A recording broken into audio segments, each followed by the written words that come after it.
Straight to the point. Kanta ning pagtagad lumutaga sa atong pagmanuban usab nining atong tulumanon ug inyong tulumanon.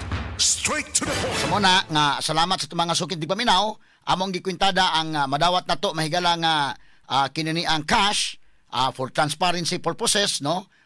Muna nga gina-update mo namo kung pila na imo nadawat unya ato sad mong gi-update sa ato ng pagpanghatag nga inyo sa gyud nakita mahigala for transparency purposes mga sukin tigpaminaw kay nahibaw mi nga kamo willing mo tabang ug unya naa nato ang kalipay sa pagtabang, no?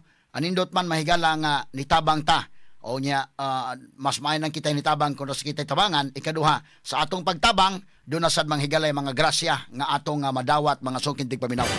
So naa ang atong kalipay dapita unya mas malipay pud nga na kamo nga naa diha nga nitabang nahibaw mo nga tuag gyud ni abot gyud sa mga tao nga angay tabangan mo nang amo sad may gala nga gi-post sa social media, documented sad mga kagalaan para nga kamo sa inyong kalipay sad sa pagtabang samot pud ang kalipay mahigala ang kadasig nga tuag gyud, no?